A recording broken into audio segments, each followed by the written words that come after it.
बढ़ते हैं आगे बात जम्मू कश्मीर इंतजामिया के कुछ अहम फैसलों की। वबाई मर्ज है और 6 से 7 महीनों का रिकॉर्ड पिछले 24 घंटों में टूट गया है, जब कोविड के ताजा तरीन केसेस सामने आए हैं। लेकिन सरकारी सतह पर हालात से निपटने के लिए यके बाद दीगर इमरजेंसी जैसे हालात में फैसला लेने पर इंतजामिया मजबूर है। और इसी के बीच एक और बड़ा फैसला लेफ्टिनेंट गवर्नर इंतजामिया महकमा सहित दोनों सूबों के अंदर यानी जम्मू कश्मीर में इस वक्त फैसला ले चुकी है, जहां पर कोविड से बचने के लिए इसे सबसे बड़े इकदामात में से एक माना जा रहा है। यानी लाइन 2 को ज्यादा मजबूत बनाया जाए, क्योंकि लगातार ये क्यों बनाने की जरूरत है, क्योंकि डॉक्टर पैरामेडिकल स्टाफ लगातार कोविड पॉजिटिव हो रहे हैं। तो इस बीच सरकार ने तीसरी लहर की दस्तक जो पूरे मुल्क के अंदर है, इसको देखते हुए अब एमबीबीएस के जो स्टूडेंट है, nursing student across the Jammu Kashmir है, उन्हें फिलहाल 3 महीने के लिए जो है वो काम पर लगाने का फैसला ले लिया है। उन्हें बाज़ाब्ता तौर पर नौकरियां फिलहाल कॉन्ट्रैक्ट के तहत 3 महीने को देने के लिए बात कही गई है। और ये बात तब कही गई है जब जम्मू कश्मीर के अंदर 4651 से ज्यादा कोरोना पॉजिटिव केसेस आए हैं। और जब कोरोना पॉजिटिव केसेस की हम बात करते हैं तो जम्मू की जब मैं बात करूंगा तो सबसे पहले जरा याद रखिएगा, जहां एक तरफ से एमबीबीएस स्टूडेंटों को, नर्सिंग स्टूडेंट्स को, टेक्नीशियंस को वापस बुलाया जा रहा है, जैसे हमने फर्स्ट वेव और सेकंड वेव में देखा था। वहीं पर आला तरीन अफसर, प्रिंसिपल सेक्रेटरी, उनकी अहलिया और उनके बच्चे कल कोरोना पॉजिटिव पाए गए हैं जम्मू के अंदर। उसके साथ साथ बाबा गुलाम शाह बादशाह यूनिवर्सिटी की बात करें तो वहां से 10 नए पॉजिटिव केसेस सामने आए हैं। सैनिक स्कूल से 4 केसेस सामने आए हैं। बोर्ड से कुछ और जो है मुलाजमीन वो state board of school education से जम्मू से पॉजिटिव आए हैं। आधार ऑफिस जहां पर आधार अपडेशन होता है वहां से कुछ लोग पॉजिटिव आए हैं। और इस तरीके से कई इलाकों को दोबारा से माइक्रो कंटेनमेंट जोन्स के अंदर भी तब्दील करने की बात जो है वो कही गई है। डिप्टी कमिश्नर रजौरी ने कल एक हुक्मनामा जारी किया जिसके तहत बाबा गुलाम शाह बादशाह यूनिवर्सिटी को माइक्रो कंटेनमेंट जोन करार दिया गया, क्योंकि लगातार वहां से पॉजिटिव केसेस सामने आ रहे थे।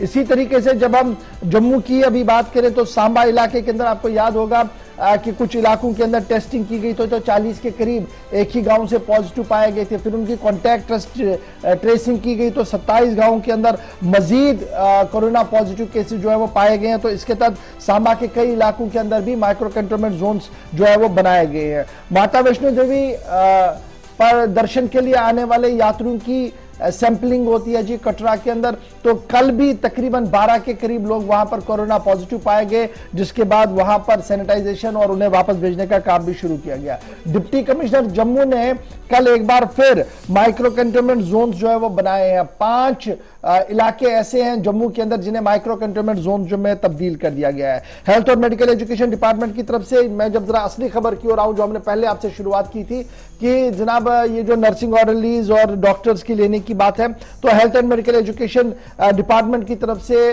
कल साफ कर दिया गया है और डायरेक्टर सिक्किम से यह कह दिया गया है कि principal government medical college Srinagar, Jammu, Anantnag, Baramulla, Doda, Rajouri, Kathua से कह दिया गया है कि वो एंगेज करें जी मेडिकल पैरामेडिकल स्टूडेंट्स ड्यूटियों के लिए, क्योंकि जिस तरीके से कोविड-19 जो है वो तेजी के साथ बढ़ रहा है। ऑफिशियल कम्युनिकेशन जो इन सभी डिपार्टमेंट्स को भेजा गया है उसमें यह कह दिया गया है कि 33% जो अवेलेबल स्टूडेंट्स हमारे पास है, यानी अगर 100 बच्चे जेएमसी के अंदर है तो 33 बच्चों को उठाया जाए, उन्हें फिलहाल इस ड्यूटी के लिए जो वो लगाया जाए, उन्हें एंगेज किया जाए और उनकी सर्विसेज को कोविड के लिए इस्तेमाल किया जाए यूनियन टेरिटरी के अंदर। यानी अगर आप राजौरी के अंदर है तो आपकी सर्विसेज राजौरी के अंदर ही होनी है, डोडा के अंदर है तो डोडा के अंदर ही है, श्रीनगर तो श्रीनगर के अंदर ही है। तो इस बीच जो एंगेजमेंट रूल्स बताए गए हैं मेडिकल पीजी इंटर्न के लिए, उसके लिए 25,000 रुपया पर मंथ, और medical UG undergraduate intern और फाइनल ईयर एमबीबीएस स्टूडेंट के लिए 22,000 per month. Final year BSc nursing वो एंटाइटल होगी जी 20,000 रुपये के लिए, और फाइनल ईयर जीएमसी स्टूडेंट के लिए जी 18,000 होगा जी। तो इस तरीके से जो सरकार ने एक बार फिर, जो हमने देखा था फर्स्ट वेव में इस तरीके का अरेंजमेंट किया था, अब सेकंड वेव में भी इस अरेंजमेंट को, थर्ड वेव में इस अरेंजमेंट को दोबारा से लिया गया है। और ये माना जा रहा है कि सेकेंड लाइन जो मेडिकल के अंदर है, चाहे वो डॉक्टर है, पैरामेडिकल स्टाफ है, उनको तैयार रखने की जरूरत थी। यही वजह कि कल हंगामी बुनियादों पर यह फैसला जो है वो जम्मू कश्मीर यूनियन टेरिटरी की इंतजामिया की तरफ से लिया गया है।